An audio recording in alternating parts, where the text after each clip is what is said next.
मेरा नाम शक्ति सिंह दग्दी है। आज हम सर्किट थ्योरी में चैप्टर डिस्कस करेंगे two port network. Two port जानने से पहले हमें कुछ चीज़ें और जाननी पड़ेगी। सबसे पहले हमें ये देखना पड़ेगा पोर्ट क्या होता है। पोर्ट मतलब कोई भी एक बॉक्स जिसके टर्मिनल निकले हो, जैसे कि वन पोर्ट नेटवर्क की बात करें तो जिसका इनपुट एक टर्मिनल हो और आउटपुट भी एक टर्मिनल हो, उसे अपन बोलेंगे वन पोर्ट। इन दोनों टर्मिनल के बीच में कोई भी कंपोनेंट लगा रहेगा, जैसे कि आर एल सी या फिर उसका कोई भी कॉम्बिनेशन किसी भी फॉर्मेट में, तो वन पोर्ट नेटवर्क तो वो कहलाएगा जिसमें एक टर्मिनल इनपुट का होगा और एक टर्मिनल आउटपुट का होगा। सिमिलरली टू पोर्ट नेटवर्क हमने ये बॉक्स रिप्रेजेंट किया। इस बॉक्स के अंदर कोई भी कंपोनेंट हो सकता है, आर एल सी, और किसी भी फॉर्मेट में हो सकता है। इसके दो इनपुट टर्मिनल हैं और दो आउटपुट टर्मिनल हैं, इसलिए इसको बोला गया है two port network. Similarly multi port network हमने बॉक्स रिप्रेजेंट किया जिसमें कोई भी कंपोनेंट हो सकता है, किसी भी फॉर्मेट में हो सकता है, किसी भी तरह कनेक्टेड हो सकता है। इसमें इनपुट के बहुत सारे टर्मिनल दिए गए हैं, N1, N2, N3 and so on. इसी प्रकार आउटपुट में टर्मिनल दिए गए हैं M1, M2, M3 and Mn and so on. तो जिसके टर्मिनल ज़्यादा हो, multiple input and multiple output, उसे बोलते हैं मल्टी पोर्ट नेटवर्क। तो इसमें दो कंडीशन हो सकती हैं, या तो इनपुट और आउटपुट के टर्मिनल बराबर हो या फिर दोनों के टर्मिनल बराबर नहीं हो, किसी भी तरह से हो सकता है। तो ये तो बात हुई हमारे पास पोर्ट की। एक्चुअली पोर्ट इसलिए फॉर्म बनाते हैं अपन ताकि सर्किट को सिंप्लीफाई कर सकें।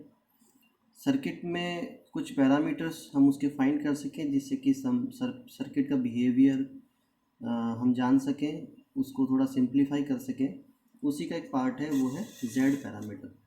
मतलब इस पोर्ट में जो भी नेटवर्क होगा, उस नेटवर्क के हम कुछ पैरामीटर्स फाइंड करेंगे जिससे कि सर्किट का बिहेवियर या सर्किट का एनालिसिस किया जा सके। तो सबसे पहले आया हमारे पास में जेड पैरामीटर।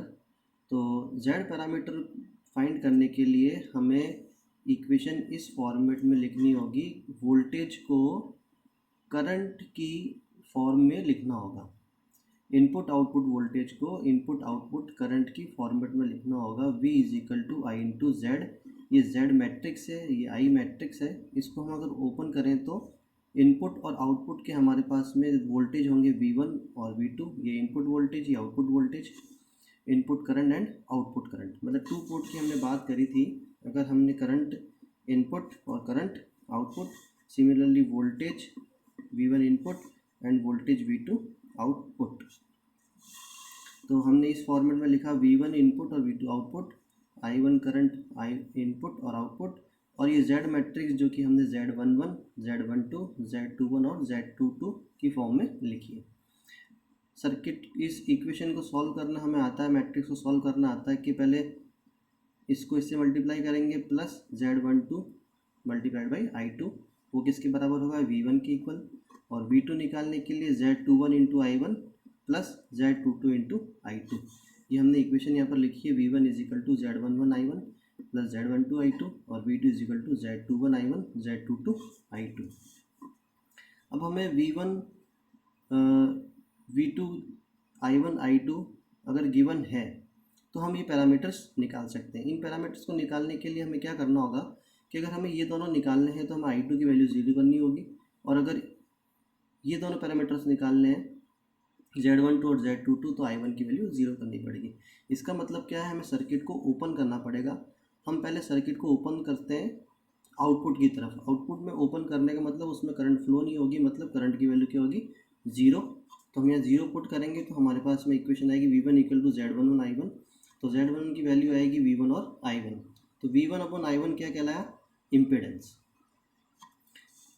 अभी हम आगे डिस्कस करेंगे ये ड्राइविंग पॉइंट क्या है।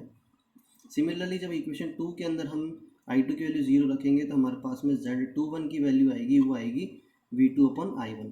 अब आपको देखना क्या है कि देखिए 1 1 आया है, इसका मतलब Z है, इम्पिडेंस है, तो V1 अपॉन I1, इसका 1 और इसका 1। Z21 आया है तो V2 upon I1, V2 upon I1, क्योंकि यहाँ पे 2 और 1 लिखा रहा है Z21 की वैल्यू। ये हमें याद करने के लिए और थोड़ा समझने के लिए याद रखना पड़ेगा। तो इसे बोलते हैं, जब एक साइड का वोल्टेज और एक साइड की करंट आई है तो उसे बोलते हैं हम ट्रांसफ़र इम्पीडेंस। और जब दोनों सेम साइड के हों, इनपुट के ही वोल्टेज इनपुट का ही करंट, तो हम उसे बोलेंगे ड्राइविंग पॉइंट इम्पीडेंस। इसी प्रकार जब हम सर्किट को इनपुट की तरफ ओपन करेंगे, मतलब करंट I1 को ज़ीरो करेंगे, I1 को ज़ीरो करने पर हमारे पास में Z12 और Z22 की वैल्यू आएगी। तो Z12 की वैल्यू आएगी, हम डायरेक्ट ऐसे याद कर सकते हैं, Z12 की वैल्यू क्या आनी चाहिए, V1/I2, क्योंकि यहाँ 1 आ रहा है और यहाँ पर 2 आ रहा है। तो V1/I2 एक तरफ का वोल्टेज और एक तरफ की करंट है, इसका मतलब इसे क्या बोलेंगे, ट्रांसफ़र इम्पीडेंस। सिमिलरली V2 की वैल्यू क्या आएगी, हमारे Z22 की वैल्यू क्या आएगी, दोनों 2 आए, इसका मतलब V2/I2। तो V2/I2 मतलब एक ही साइड का वोल्टेज और एक ही साइड की करंट है, तो इसे अपन बोलेंगे ड्राइविंग पॉइंट इम्पीडेंस, क्योंकि इम्पीडेंस की वैल्यू आ रही है V/I। तो हमारे पास में 4 जो पैरामीटर्स हैं वो हमने निकाले हैं Z के, और वो क्या क्या हैं, Z11, Z22, V1/I1 and V2/I2। इसे हम बोलेंगे driving point impedance. Driving point impedance when output is open circuit and when input is open circuit. Similarly transfer impedance क्या होगा, V2/I1 जो कि Z21 होगा, और Z12 होगा V1/I2। और इसे हम क्या बोलेंगे, transfer impedance when output is open circuit और transfer impedance when input is open circuit. तो ये चारों पैरामीटर जो है हमने Z के फाइंड आउट किए। इसी तरह से हम Y पैरामीटर्स भी फाइंड कर सकते हैं। हाँ, एक चीज़ और, क्योंकि हमने सर्किट को Z में ओपन सर्किट किया था, इसलिए Z पैरामीटर्स को ओपन सर्किट पैरामीटर्स भी कहते हैं। Y पैरामीटर्स को शॉर्ट सर्किट पैरामीटर्स भी बोलते हैं, क्योंकि हमें इस पैरामीटर को फाइंड करने के लिए सर्किट को इनपुट और आउटपुट में शॉर्ट करना पड़ेगा। हम देखते हैं कैसे करेंगे। हमारी इक्वेशन क्या रहेगी, I = V × Y। इस तरह से हमको रिप्रेजेंट करना है, करंट को वोल्टेज की फॉर्म में रिप्रेजेंट करना है। फिर हमने इसकी मैट्रिक्स को ओपन किया है, I1 एंड I2। Y के 4 पैरामीटर्स होंगे, Y11, Y12, Y21, Y22, और voltage, input voltage and output voltage. जब हम इस मैट्रिक्स को ओपन करेंगे तो अब क्या आएगा, I1 = Y11 × V1 + Y12 × V2। ऐसे हमारे पास सेकेंड इक्वेशन आएगी I2 की। अब 2 इक्वेशन हमारे पास में आ गई, और हमें क्या करना है, इन चारों पैरामीटर्स की वैल्यू निकालनी है। तो एक बार क्या होना चाहिए, वोल्टेज V2 0 होना चाहिए, और V2 0 जब कब होगा, जब आउटपुट की साइड जो है वो शॉर्ट होगी तो वोल्टेज 0 होगा। तो शॉर्ट करने पर आउटपुट को हमारे पास में दोनों पैरामीटर आएंगे, Y11 जो कि आएगा I1/V1। इसे हम बोलेंगे ड्राइविंग पॉइंट एडमिटेंस, क्योंकि I/V क्या होता है, एडमिटेंस। ऐसे ही हम Y21 निकालेंगे, तो Y21 की वैल्यू क्या आएगी, I2, हमने पहले ही बताया था 2 और 1 है, इसका मतलब I2/V1, क्योंकि यह Y है। Z होता तो हम इसको लिखते V/I, लेकिन Y है तो हमें लिखना है I/V। और I कौन सा, I2, और V कौन सा, V1, I2/V1। तो Y2 की वैल्यू आ गई। ऐसे ही अगर हम इनपुट को शॉर्ट सर्किट करेंगे, जब इनपुट को शॉर्ट सर्किट करेंगे, इसका मतलब V1 की वैल्यू रखेंगे 0, तो हमारे पास में ये दोनों वैल्यू आएगी, Y12 क्या होगा, Y12 होगा I1/V2 व्हेन V1 = 0। इसे बोलेंगे हम वही ट्रांसफ़र एडमिटेंस, क्योंकि I1 आ रहा है और V2 आ रहा है। सिमिलरली Y2 की वैल्यू निकालेंगे, तो Y22 की वैल्यू आएगी I2/V2। तो इसे बोलेंगे ड्राइविंग पॉइंट एडमिटेंस, क्योंकि दोनों सेम साइड की करंट वोल्टेज है, ड्राइविंग पॉइंट एडमिटेंस।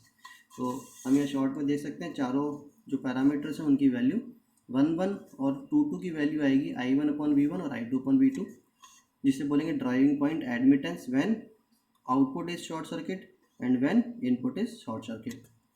जैसे transfer admittance when input is short circuit and output is short circuit. Y12 की वैल्यू क्या होगी, I1/V2, क्योंकि पहले 1 आ रहा है फिर बाद में 2 आ रहा है।